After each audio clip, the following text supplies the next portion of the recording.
Romanos 2, 1 y 2. Ok, leemos en el nombre del Padre, del Hijo y del Espíritu Santo. Amén. El justo de Dios, por lo cual eres inexcusable, oh hombre, quien quiera que seas tú que juzgas, pues en lo que juzgas a otro, te condenas a ti mismo, porque tú que juzgas haces lo mismo. Mas sabemos que el juicio de Dios contra los que practican tales cosas es según verdad. ¿Piensas esto, oh hombre, tú que juzgas a los que tal hacen y haces lo mismo, que tú escaparás del juicio de Dios? ¿O menosprecias las riquezas de su benignidad, paciencia y longanimidad, ignorando que su benignidad te guía al arrepentimiento? Pero por tu dureza y por tu corazón no arrepentido, atesoras a ti mismo ira para el día de la ira y de la revelación del justo juicio de Dios, el cual pagará a cada uno conforme a sus obras. Vida eterna a los que, perseverando en bien a hacer, buscan gloria y honra, inmortalidad, pero ira y enojo a los que son contenciosos y no obedecen a la verdad, sino que obedecen a la injusticia. ¿Esa?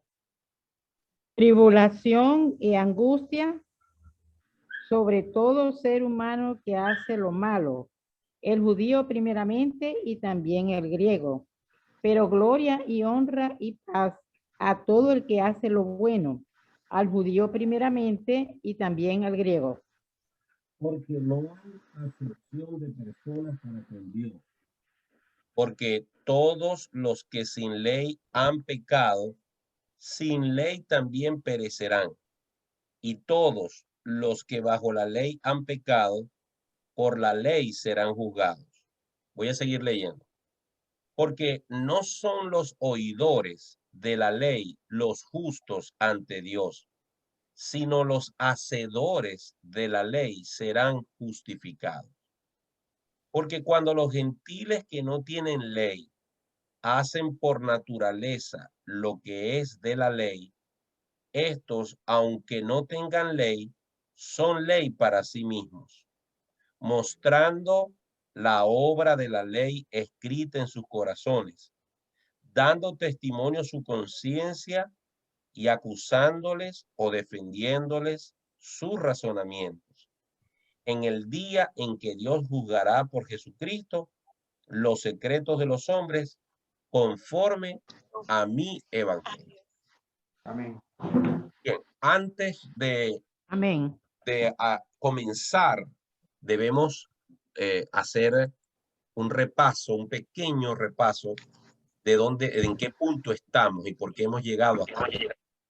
Romanos 1, como les dije, ¿verdad? Al principio el apóstol Pablo en los primeros versículos se presenta a sí mismo, luego habla de su deseo de visitar a Roma y luego habla acerca del poder del evangelio y las razones por las cuales él cree que no tiene por qué avergonzarse del evangelio, porque el poder de Dios es para salvación.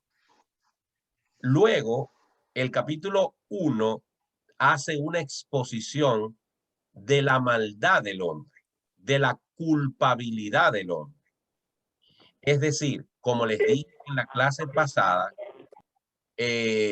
Dios quiere dejar claro a través de Pablo en Romanos que cuando Dios habla de su ira, de la ira de Dios, es porque esa ira es la reprensión, es el castigo, es la contraparte de la desobediencia del hombre.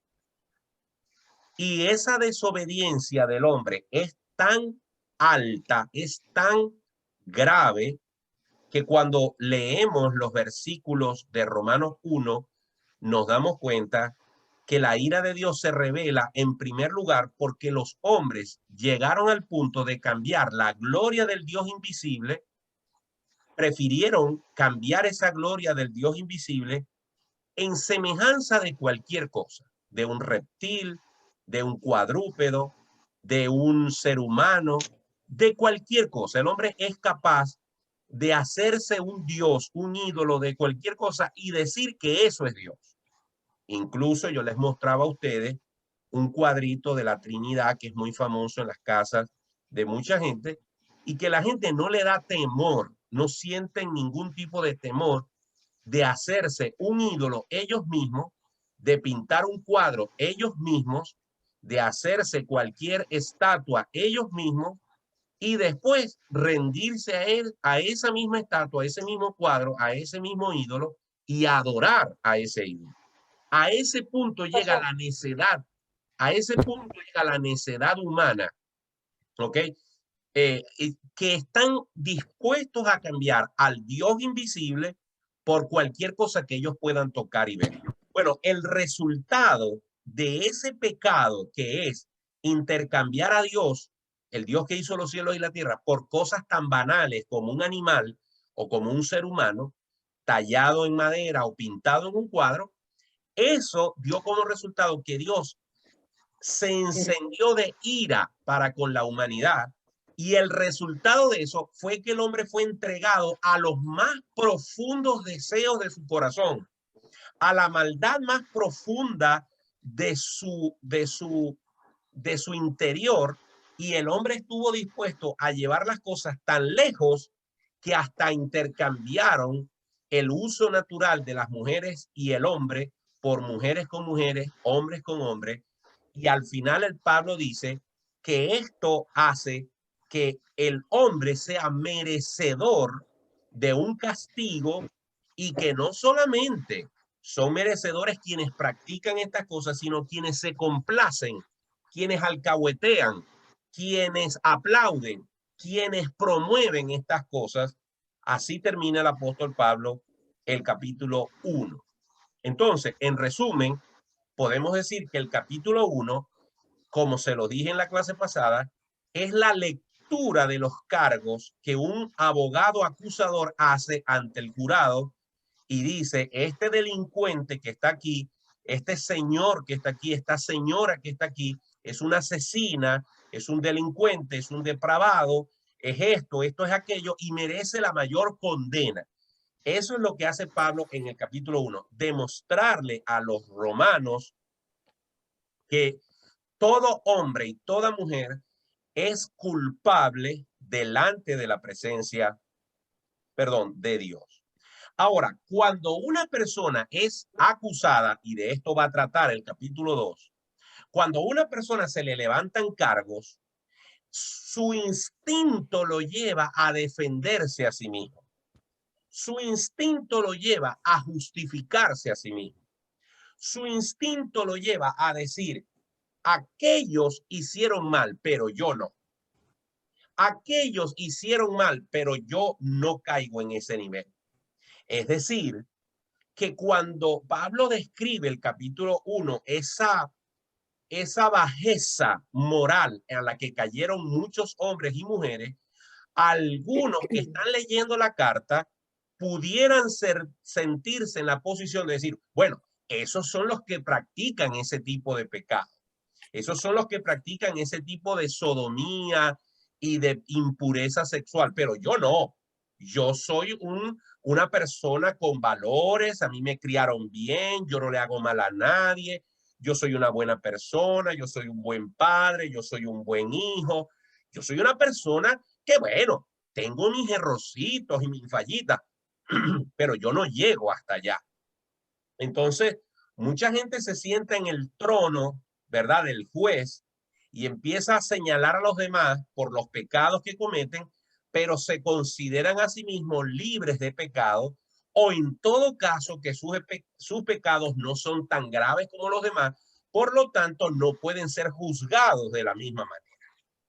Entonces, el apóstol Pablo, recuerden que el tema principal de la carta a los romanos, por lo menos en los primeros capítulos, hasta el capítulo 11 más o menos, La carta de los Romanos es un tratado donde Pablo desarrolla el tema de la justificación de Dios. Es decir, cómo Dios al hombre que es culpable de condenación eterna lo justifica por medio de Jesucristo. Cómo el juicio, cómo la condenación, cómo el castigo que estaba destinado para nosotros como pecadores, nosotros cambiamos de lugar con Jesucristo y Jesucristo recibe en su sacrificio, en su entrega en la cruz, recibe el castigo que le correspondía a Yasmín, a Giancarlo, a Nelly, a Ana, a Carlos, a Mariela, a Teresa, a Eva y a Indira y a Martín. Todo ese castigo que nos correspondía a nosotros, Jesús lo recibió en la cruz. Eso se llama justificación. Pero para poder explicar la justificación de Dios, ¿verdad? Primero Pablo, el Espíritu Santo a través de Pablo, está poniendo las bases de la culpabilidad del hombre. Y entonces el capítulo 2, de hecho en nuestras Biblias, algunas tienen como subtítulo el justo juicio de Dios. Y llama la atención la expresión justo juicio, porque se puede hacer un juicio, pero no necesariamente el juicio va a ser justo. ¿Me entienden eso?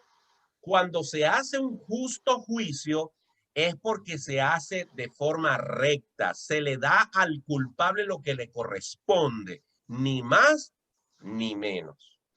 Pero los humanos, y eso nos incluye a los cristianos evangélicos, una vez que hemos sido redimidos y lavados por la sangre de Cristo, nos sabemos seguros en Cristo Jesús, nos sabemos salvos.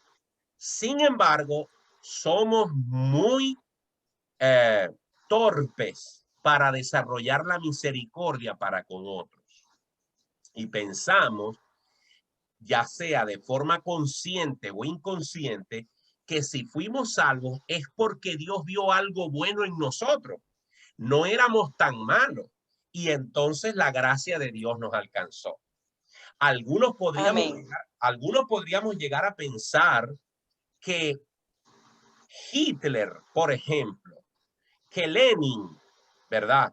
O Fidel Castro, o Hugo Chávez, o aquellas personas que nosotros consideramos que han sido dictadores, que han hecho cosas terribles, Pinochet, el Che Guevara, o el violador de niños, o el violador de niñas. Podríamos pensar que ese tipo de personas van a ser castigadas con mayor dureza, con mayor crueldad, con mayor sufrimiento, con mayor castigo en el infierno que cualquier pecador común y corriente. No, mi hermanos. La condenación del hombre no viene como consecuencia de la cantidad y calidad de pecados que haya tenido. Ciertamente, Dios los juzgará por sus obras y Dios le leerá la cartilla a cada quien y le mostrará la gravedad de sus actos, su necedad, su terquedad. Pero la condenación, el calor, el dolor, el ardor que sentirán los condenados en el infierno será igual para Hitler o para aquel común pecador que se negó a aceptar a Cristo. Por ejemplo, vayamos un momento a Juan capítulo 3, versículo 36. Juan capítulo 3, versículo 36.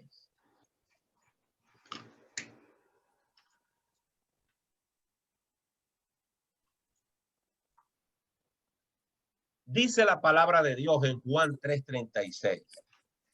El que cree en el Hijo tiene vida eterna, pero el que rehúsa creer en el Hijo no verá la vida, sino que la ira de Dios está sobre él. Ahora, ¿por qué la ira de Dios está sobre el que rehúsa creer en el Hijo? Bueno, porque en el mismo Juan, capítulo 3, versículos 17 y 18, la semana pasada lo leímos, pero es bueno repasarlo hoy. Dice Juan 3, 17 y 18. Porque no envió Dios a su Hijo al mundo para condenar al mundo, sino para que el mundo sea salvo por él.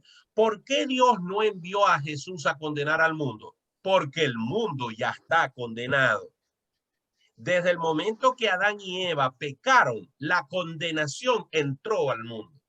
No le dijo Dios a Adán y a Eva, ciertamente el día que coman del árbol que yo les prohíbo, ciertamente morirán.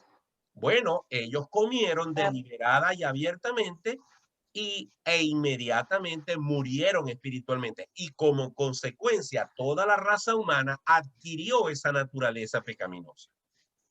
De tal manera que todo ser humano consciente de sus pecados, abiertamente consciente de sus pecados, no importa si ha sido un Hitler, no importa si ha sido cualquier persona que cree que tiene una alta moral y unos altos valores, todos hemos pecado contra Dios y estamos ya condenados. Lo ratifica el versículo 18.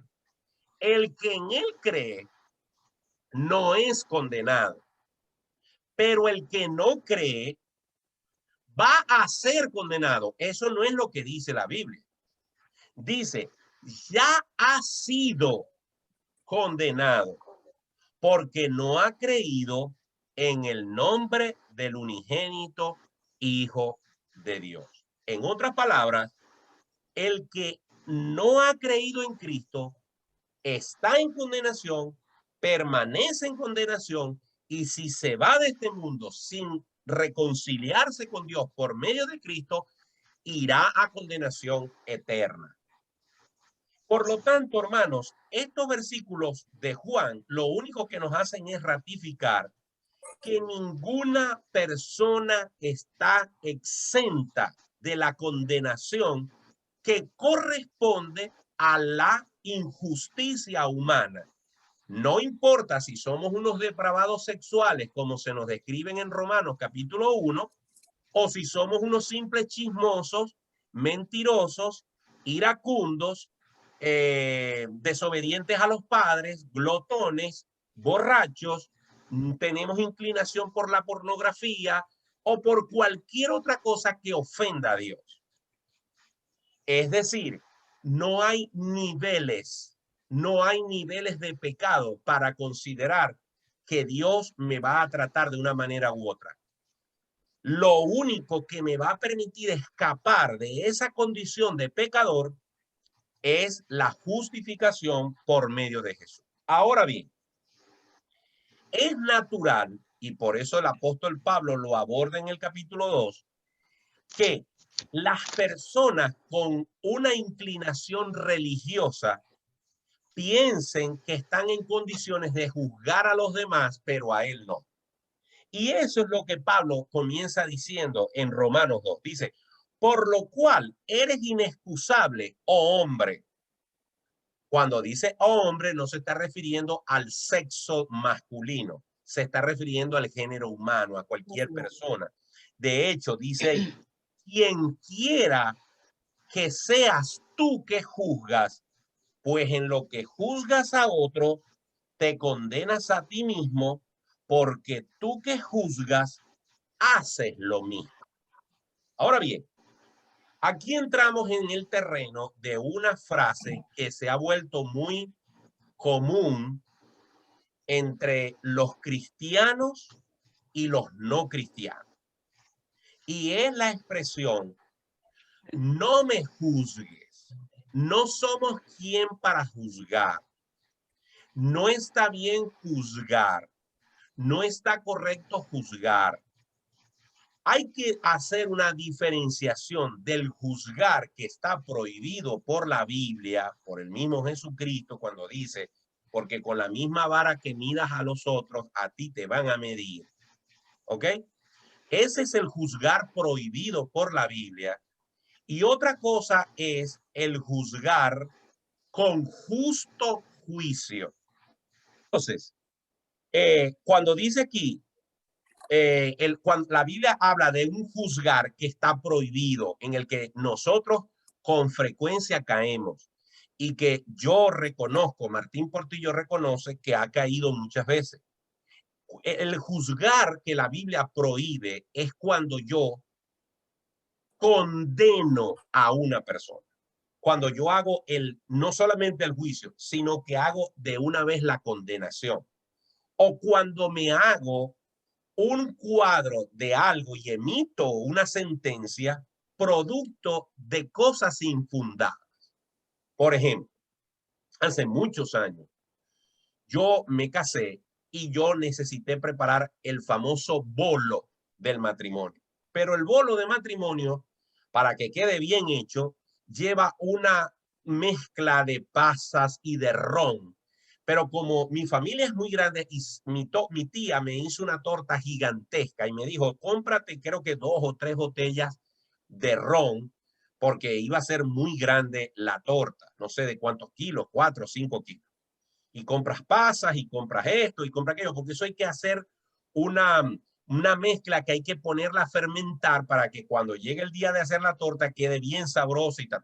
Bueno, yo me fui a algún supermercado que se llamaba Chichilo, que estaba allá al final del Milagro, y compré las cosas que se necesitaban. Era aquella Venezuela donde todo se conseguía. Y entonces en el carrito de Chichilo yo metí 4 botellas de ron, pero yo era el líder de los jóvenes de la iglesia donde yo asistía. Y resulta que un día el pastor me llama, unos días después, y me llama y me dice, Martín, necesito hablar contigo porque pasó algo bien feo y yo quiero que tú me des una explicación. Resulta que un hermano que me había visto me vio en el carrito con las 4 botellas de ron y él le fue a decir al pastor que yo estaba, quizá me lo estaba pegando, como decimos en Venezuela, con el ron, esto aquí, que no era posible, que yo era el líder de los jóvenes. Yo reconozco, y por eso la Biblia dice que debemos ser prudentes y sabios, yo reconozco que quizás fui descuidado, porque hay cosas que estamos haciendo que sin querer queriendo le damos pie al hermano débil a que peque. Por eso la Biblia dice que debemos ser cuidadosos en nuestro andar. Pero al mismo tiempo el hermano vio las botellas de ron en el carrito, me vio a mí, no fue capaz de acercarse, saludarme, ¿qué fue? ¿Qué estás haciendo? ¿Por qué cargas eso? Lo que sea, o llamarme después, hermano, mira, te vi en el supermercado comprando esto, me quedé un poco... No, él se hizo el cálculo, pensó que yo me lo estaba pegando, que yo me estaba emborrachando y fue y se lo dijo al pastor y emitió el juicio. Él no puede seguir al frente de los jóvenes si es un bebedor. Así que después que yo le expliqué al pastor, bueno, el pastor me dio mi consabido consejo, me dijo, bueno, ten cuidado con las cosas que haces porque la gente no asocia un evangélico con 4 botellas de ron, pero en verdad me alegra que haya sido para eso. Hermano, eso que hizo ese hermano, yo también lo he hecho. Y no nos vamos a engañar. Quizás alguno de nosotros también ha caído en esa debilidad de hacernos conjeturas y de emitir un juicio, ¿verdad? En base de eso, y cuando hablamos de emitir un juicio, estamos diciendo de emitir una condenación, de declarar culpable a la persona sin averiguar, sin preguntar, sin saber por qué esa persona hizo eso. No somos empáticos, no nos ponemos en el lugar de eso. Pero el segundo error que tiene el juicio indebido, el juicio antibíblico, es pensar que yo soy mejor que los demás. Pensar que yo estoy en una posición mejor que la de los demás. Y la misma Biblia dice, el que crea estar firme, mire que no caiga. Es decir, cuando juzgamos a los demás y hacemos ese tipo de juicio sin averiguar, sin preguntar, sin ministrar, sin ser empático, sin tratar de hurgar antes de emitir una condenación, no nos estamos dando cuenta que, como dice el mismo Jesús, algún día nosotros estaremos en una posición también frágil y entonces el juicio de los demás vendrá sobre nosotros porque hemos sido injustos con los demás. Ese es el juicio que la Biblia prohíbe que se haga. Pero la Biblia también nos exhorta a juzgar de la manera debida. Y por eso quise hacer este paréntesis, porque no está mal que un cristiano haga juicios cuando el juicio no significa condenación, sino que significa análisis, cuando significa estudio, precisamente lo contrario de hacerse conjeturas, y sobre todo cuando se necesitan tomar decisiones para apartar o coger algo para sí. La Biblia dice, por ejemplo, juzgar los espíritus si son de Dios. ¿Ok? Ese juicio de juzgar los espíritus son de Dios es una exhortación a que cuando nosotros oímos un predicador, a que cuando nosotros oímos a alguien que está predicando en nombre de Dios y dice ciertas cosas, no nos confiemos en que como está vestido de un saco, está subido en un púlpito y tiene una Biblia en el púlpito, no necesariamente lo que esa persona está diciendo tiene por qué ser bíblico. Mucha gente se hace pasar por pastores o pastoras, profetas o profetizas, por maestros o por maestras bíblicas, cogen una Biblia, la ponen en el púlpito, a veces no leen un versículo o leen uno o dos y luego se olvidan del pasaje o peor aún lo tergiversan para manejar lo que realmente traen para venderle y envenenar a las personas. La Biblia nos pide que no seamos cristianos pasivos, que no dejemos que los pastores o los maestros nos prediquen las cosas sin analizar lo que se está diciendo, sin que podamos comprobar si lo que esa persona está diciendo es su opinión personal o es lo que la Biblia dice. Por eso, en ese sentido, nosotros podemos y debemos juzgar a los espíritus, podemos y debemos juzgar a aquel que nos predica, no su vida personal, sino lo que está expresando para compararlo con la palabra de Dios y poder estar seguros que la enseñanza que estamos recibiendo es conforme a la Escritura. Por otro lado, a veces también podemos estar en situaciones en las cuales tenemos que juzgar si una situación a la que se nos está invitando a participar o en la que debemos o en la que alguien nos dice que debemos estar, si es conveniente o no que nosotros estemos en eso. En ese sentido, nosotros debemos juzgar cómo actuar, cómo decidir si aquello que se nos está pidiendo va a contravenir nuestra fe en Cristo o si es compatible con nuestra fe en Cristo y podemos hacerlo. Eso también es simplemente tener capacidad para juzgar las cosas. Así que quería hacer esta diferenciación del juicio religioso que Pablo está condenando aquí en Romanos, ¿verdad? El juicio a priori y sobre todo el juicio subjetivo. Por eso es que dice el justo juicio de Dios, porque el juicio de nosotros la mayoría de las veces, por no decir que siempre, es un juicio injusto. Pero el justo juicio de Dios sí es justo. Por eso él arranca diciendo, quien quiera que seas tú que juzga, pues en lo que juzgas a otro te condenas a ti mismo, porque tú que juzgas haces lo mismo.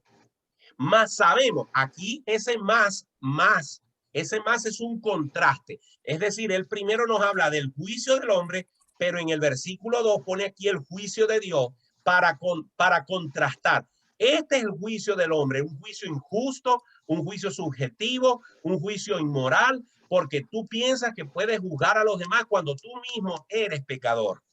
Pero entonces en el versículo 2, el apóstol Pablo pone de frente el justo juicio de Dios. Miren lo que dice el versículo 2. Mas sabemos que el juicio de Dios contra los que practican tales cosas es según verdad.